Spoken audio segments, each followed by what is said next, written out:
दोस्तों, भारत न्यूज में आपका स्वागत है। आज हम एक कहानी सुनेंगे, शेख चिल्ली और कुएं की परियां। एक गांव में एक सुस्त और कामचोर आदमी रहता था। काम धाम तो वह कोई करता न था। हाँ, बातें बनाने में बड़ा माहिर था। इसीलिए लोग उसे शेख चिल्ली कहकर पुकारते थे।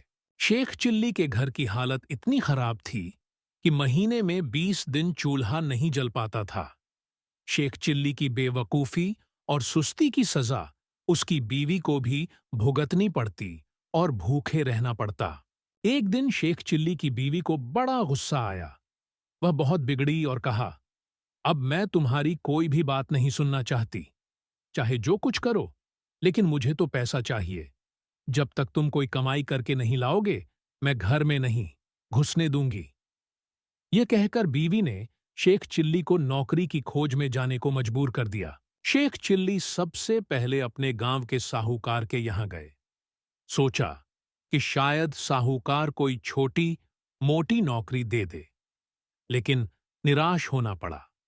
साहूकार के कारिंदों ने ड्योढ़ी पर से ही डांट डपट कर भगा दिया।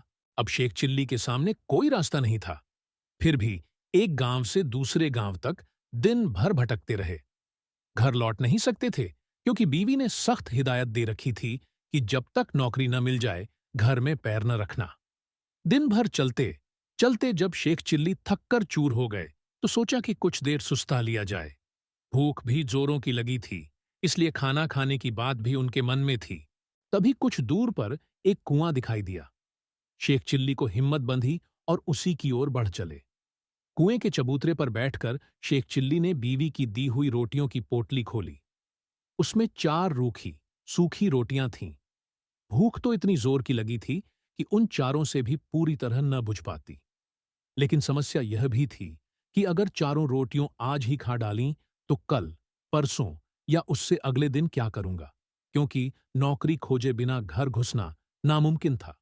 इसी सोच विचार में शेख चिल्ली बार बार रोटियां गिनते और बार बार रख देते। समझ में नहीं आता कि क्या किया जाए। जब शेख चिल्ली से अपने आप कोई फैसला न हो पाया, तो कुएं के देव की मदद लेनी चाहिए। वह हाथ जोड़कर खड़े हो गए और बोले, हे बाबा, अब तुम ही हमें आगे रास्ता दिखाओ। दिन भर कुछ भी नहीं खाया है। भूख तो इतनी लगी है कि चारों को खा जाने के बाद भी शायद ही मिट पाए। लेकिन अगर चारों को खा लेता हूं, तो आगे क्या करूंगा? मुझे अभी कई दिनों यहीं आसपास भटकना है। इसलिए हे कुआं बाबा, अब तुम ही बताओ कि मैं क्या करूं। एक खाऊं, 2 खाऊं, 3 खाऊं, चारों खा जाऊं। लेकिन कुएं की ओर से कोई जवाब नहीं मिला। वह बोल तो सकता नहीं था, इसलिए कैसे जवाब देता? उस कुएं के अंदर 4 परियां रहती थीं। उन्होंने जब शेख चिल्ली की बात सुनी, तो सोचा कि कोई दानव आया है जो उन्हीं चारों को खाने की बात सोच रहा है। इसीलिए तय किया कि चारों को कुएं से बाहर निकालकर उस दानव की विनती करनी चाहिए, ताकि वह उन्हें न खाए। यह सोचकर चारों परियां कुएं से बाहर निकल आई। हाथ जोड़कर वे शेख चिल्ली से बोलीं, हे दानवराज, आप तो बड़े बलशाली हैं। आप व्यर्थ ही हम चारों को खाने की बात सोच रहे हैं। अगर आप हमें छोड़ दें, तो हम कुछ ऐसी चीजें आपको दे सकती हैं जो आपके बड़े काम आएंगी। परियों को देखकर, वो उनकी बातें सुनकर शेख चिल्ली हक्के बक्के रह गए। समझ में न आया कि क्या जवाब दे। लेकिन परियों ने इस चुप्पी का यह मतलब निकाला कि उनकी बात मान ली गई। इसलिए उन्होंने एक कठपुतला व एक कटोरा शेख चिल्ली को देते हुए कहा, हे दानवराज, आपने हमारी बात मान ली, इसलिए हम सब आपका बहुत बहुत उपकार मानती हैं। साथ ही अपनी यह 2 तुच्छ भेंटें आपको दे रही हैं। यह कठपुतला हर समय आपकी नौकरी बजाएगा। आप जो कुछ कहेंगे करेगा। और यह कटोरा, वह हर एक खाने की चीज आपके सामने पेश करेगा जो आप इससे मांगेंगे। इसके बाद परियां फिर कुएं के अंदर चली गई। इस सब से शेख चिल्ली की खुशी की सीमा न रही। उसने सोचा कि अब घर लौट चलना चाहिए, क्योंकि बीवी जब इन दोनों चीजों के करतब देखेगी, तो फूली न समाएगी। लेकिन सूरज डूब चुका था और रात घिर आई थी। इसलिए शेख चिल्ली पास के एक गांव में चले गए और एक आदमी से रात भर के लिए अपने यहां ठहरा लेने को कहा।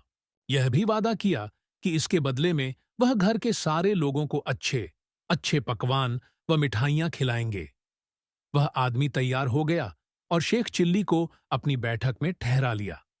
शेख चिल्ली ने भी अपने कटोरे को निकाला और उसने अपने करतब दिखाने को कहा। बात की बात में खाने की अच्छी अच्छी चीजों के ढेर लग गए। जब सारे लोग खा पी चुके तो उस आदमी की घरवाली झूठे बर्तनों को लेकर नाली की ओर चली। यह देखकर शेख चिल्ली ने उसे रोक दिया और कहा कि मेरा कठपुतला बर्तन साफ कर देगा। शेख चिल्ली के कहने भर की देर थी कि कठपुतले ने सारे के सारे बर्तन पल भर में निपटा डाले। शेख चिल्ली के कठपुतले और कटोरे के यह अजीबो गरीब करतब देखकर गांव के उस आदमी और उसकी बीवी के मन में लालच आ गया। शेख चिल्ली जब सो गए तो वह दोनों चुपके से उठे और शेख चिल्ली के कटोरे व कठपुतले को चुराकर उनकी जगह एक नकली कठपुतला और नकली ही कटोरा रख दिया। शेख चिल्ली को यह बात पता न चली। सवेरे उठकर उन्होंने हाथ मुंह धोया और दोनों नकली चीजें लेकर घर की ओर चल दिए। घर पहुंचकर उन्होंने बड़ी डींगे हाँकी और बीवी से कहा, भगवान, अब तुझे कभी किसी बात के लिए झींकना नहीं पड़ेगा। न घर में खाने को किसी चीज की कमी रहेगी और न ही कोई काम हमें तुम्हें करना पड़ेगा।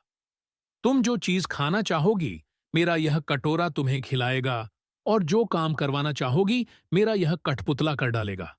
लेकिन शेख चिल्ली की बीवी को इन बातों पर विश्वास न हुआ।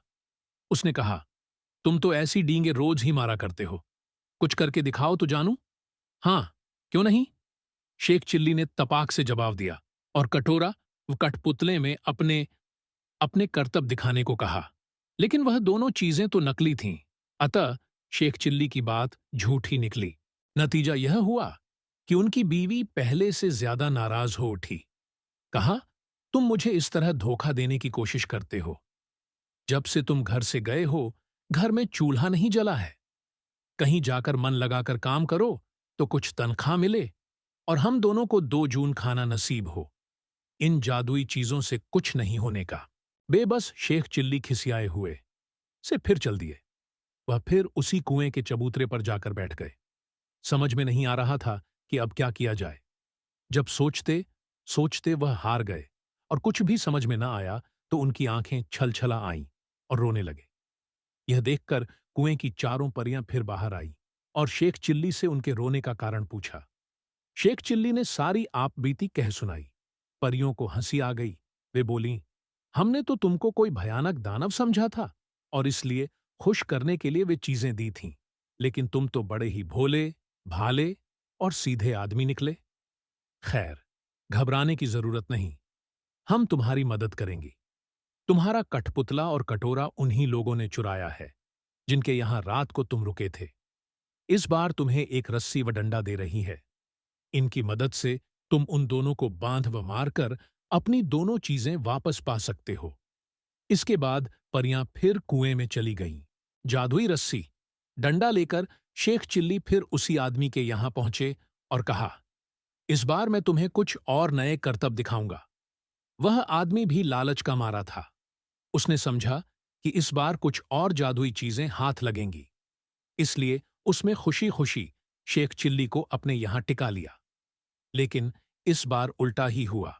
शेख चिल्ली ने जैसे ही हुक्म दिया वैसे ही उस घर वाले उसकी बीवी को जादुई रस्सी ने कसकर बांध लिया और जादुई डंडा दनादन पिटाई करने लगा।